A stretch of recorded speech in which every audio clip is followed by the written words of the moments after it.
Welcome back to the channel. Today we dive into one of the strangest American mysteries of the 20th century, the disappearance of Bobby Dunbar and the boy who grew up believing he was Bobby, until science rewrote his name. As you watch, ask yourself, what would you recognize first? A face from memory or a fact that hurts? August 23rd, 1912. Swayze Lake, Louisiana. The Dunbar family and friends, 11 people in total, spend a Friday at their cabin. Bobby's parents, Leslie and Percy Dunbar, are there with Bobby's younger brother, Alonzo. The land is heavy with trees and water, more swamp than lake. That morning, Percy leaves for work. 4-year-old Bobby melts down, snaps the strap on his straw hat. Leslie preps fish for a fry. A family friend, Paul Mizzy, plans to shoot garfish at the lake. Bobby loves tagging along with Paul, who calls him Heavy. Leslie allows Bobby to join, along with several other boys. Near lunchtime, the group heads back. Paul lifts Alonzo onto his shoulders and jokes to Bobby, "Get out of the way, Heavy, or I'll run you over." Bobby fires back, "You can't do it. You ain't no bigger than me." Newspapers will later quote those as his last words. When the boys reach camp, Leslie looks up. No Bobby. Panic opens like a trap door. Leslie and Paul call his name through trees and reeds until Leslie collapses into the dirt. 3 men rush up the wagon trail in case Bobby followed his father. On that road, they meet Percy riding back fast, face set, already understanding what it means when a mother screams a child's name that way. By nightfall, searchers fear the worst. They blast the water with dynamite to churn the lake and expose the bottom. A heavy cable with hooks drags the depths. Divers probe coves and weed beds. They pull up one corpse, a deer. They do not find Bobby. Because no body surfaces, the search turns savage. Alligators are cut open. Nothing. On Saturday, about 500 men comb the area. Investigators even test a straw hat with a broken strap, just like Bobby's, to see how long it floats. It bobs for hours. If Bobby drowned, they expect to find that hat somewhere. They do not. The stress breaks Leslie. Most of the family returns home to Opelousas. Paul Mitzi and 2 men stay and keep looking for weeks. Searchers find a single set of small bare footprints leading toward a railroad trestle out of the swamp. If animals did not take Bobby, did a person? Kidnapping theory spreads. August to September 1912. Strangers drift along the train tracks. Some move by boat through the north end of the lake into the bayou. Could one of them carry a boy? Authorities notify New Orleans police, about 130 miles away. Percy travels there himself with 700 printed photographs of Bobby. A detective agency mails postcards with Bobby's picture and description from East Texas to Florida. Description distributed in 1912. Age 4 years, 4 months. Full size for age. Stout, not fat. Large round blue eyes. Light hair. Very fair skin with rosy cheeks. Scar on the left big toe from a burn in infancy. Left big toe somewhat smaller than the right. Wearing blue rompers and a straw hat. No shoes. Opelousas raises a $1,000 reward, a fortune at the time. No questions asked. After more than 8 months with no sign, the city returns the money. 1 week later, a lead explodes. April to May, 1913. A wire from the ladies of Hub in southern Mississippi. An itinerant peddler named William Cantwell Walters travels with a grimy-footed boy who looks like Bobby. Walters fumbles when asked who the child is. His son? His sister's? Witnesses report Walters whipping the child. A citizen committee detains Walters and examines the boy. The locals believe he is Bobby and ask the Dunbars for photos. Percy and Leslie are cautious. They travel to Mississippi. The child has a scar on his left foot and a mole on the neck, just like Bobby. But he will not answer to Bobby, and he recoils when Leslie tries to hold him. Leslie asks to see him again the next day, alone. She washes him. Something in the line of the eyes, the shape of the hands, the feel of her arms full again. Leslie faints and cries out, "Thank God it is my boy." Walters is adamant. That boy is not Bobby Dunbar. He says the child is Bruce Anderson, the illegitimate son of Walter's brother, and a woman named Julia Anderson from Barnesville, North Carolina, who had cared for Walters's aging parents. Julia confirms pieces of this, but not the whole. She says Walters asked to take her son Charles Bruce for a few days to visit his sister in February 1912, and never returned. She did not give him the child permanently.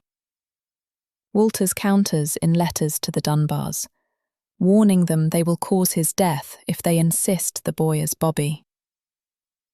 "If I lose my life on account of that, the great God will hold you accountable. Remember, in Louisiana, kidnapping is a capital offense." A New Orleans paper arranges for Julia Anderson to travel to Opelousas in May 1913. But she steps into a town that has already celebrated a miracle. The boy rides through the square on a flower-covered fire engine, then into a comfortable home where he gets a pony and a bicycle. When Julia meets him, he does not recognize her, just as he had not recognized Leslie the day before. The difference is social sympathy. Reporters paint Julia as immoral, illiterate, even monstrous. A single mother with children by different men. A woman fate seems eager to punish. They ignore that she has been missing her son for 15 months. A court-appointed arbiter, seeing Julia without a lawyer, money, or allies, rules the child is Bobby Dunbar. Walters is tried for kidnapping, convicted, and sentenced to life. 2 years later, his conviction is overturned on a technicality and he is released. The boy stays with the Dunbars and grows up as Bobby, the man who lived as Bobby, 1930s to 1966. Bobby becomes a teenager, falls for Marjorie, marries in 1935 and has 4 children. He dies in 1966, still believing he is Bobby. The past sits quiet but not settled.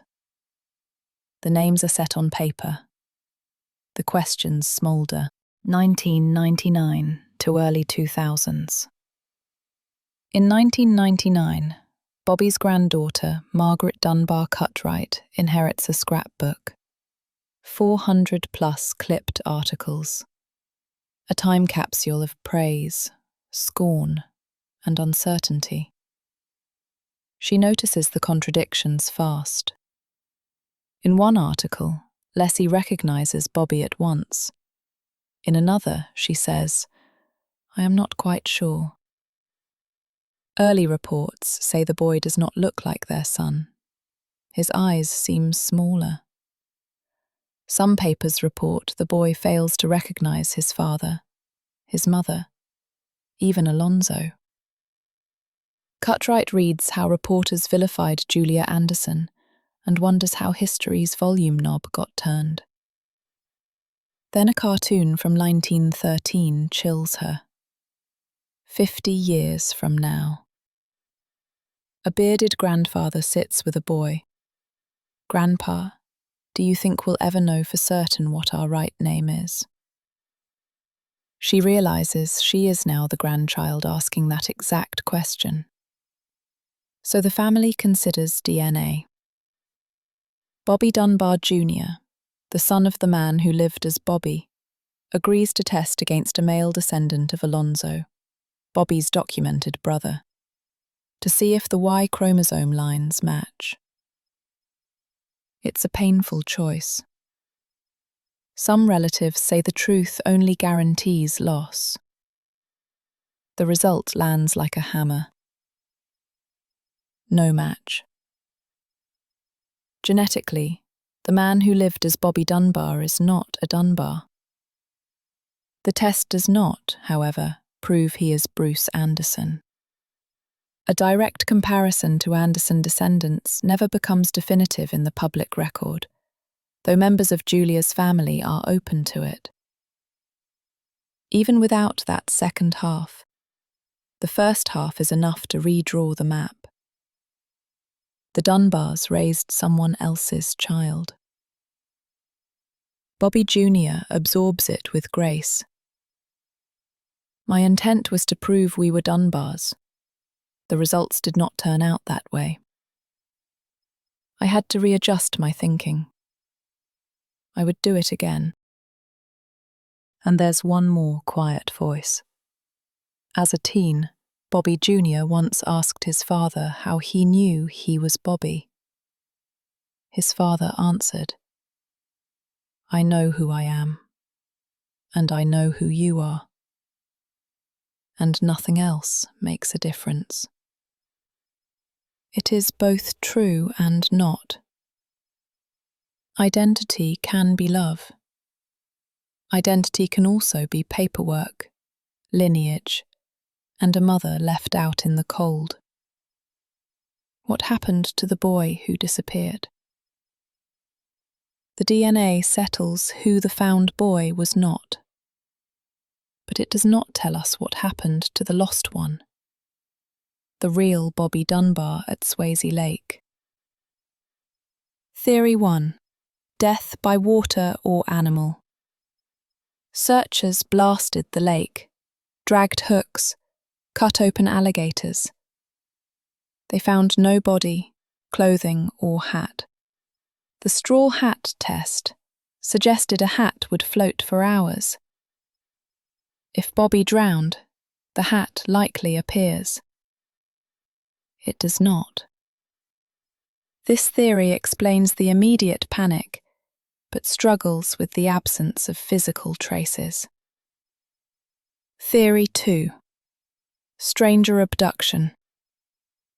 The bare footprints toward the trestle, and the number of strangers along the tracks fed this idea. Someone on foot or with a small boat could slip away through the bayou. The timing works. The boys were called back for lunch, and confusion is the ally of a quiet thief. But no confirmed witness ever saw Bobby taken. Theory 3. Walters took both boys. During a 1932 interview, the man raised as Bobby recalls another boy with Walters who fell off a wagon and died, and was buried. That memory may reflect suggestion. Prosecutors in Walters' trial floated the two-boy scenario. Or it could mirror a real event from the road. If Walters had both Bruce and Bobby at some point, why did no one find evidence? And why would Walters parade a stolen child across states for months, drawing attention? Theory 4. Misidentification locked by emotion and bias. Once the town celebrates a miracle, cognitive commitment hardens. Lessie's second encounter. private, tender, becomes the moment a mother allows herself to believe. Meanwhile, Julia, a single working woman with few defenders, faces ridicule, not empathy. In that climate, an arbiter's ruling is almost inevitable. This theory does not answer what happened at the lake. It only explains how the wrong child got a new name. Each theory asks us what we value most: physical evidence, human testimony, or the shape of a story that feels like healing. Two families carry opposite kinds of closure. The Dunbars gain a son, raise him with love, and decades later learn the DNA says he belonged to someone else. Julia Anderson loses a son, fights a town, and dies without holding a scientific proof the nation would respect back then. Was there malice? The record shows certainty, grief, and an environment where moral judgment fell faster on a poor single mother than on a relieved middle-class family. Walters pays with prison time, then walks free by technicality. The boy grows into a good man by all accounts and loves his own children well. A tragedy births an ordinary life, which may be the strangest part of all. A name is both a label and a promise. In the case of Bobby Dunbar, the promise was comfort, and the label turned out to be wrong. The true Bobby's fate remains unsolved. The boy who came home built a life anyway. Your turn. If you were the arbiter in 1913, what would you require before handing down a decision? Which theory makes the most sense to you? Water, abduction, or misidentification born from grief and bias? Should families always open the past with DNA if it risks breaking the stories that carried them? Drop your thoughts and your reasoning in the comments. If you value deep dive true crime told with care, subscribe. New investigations every week.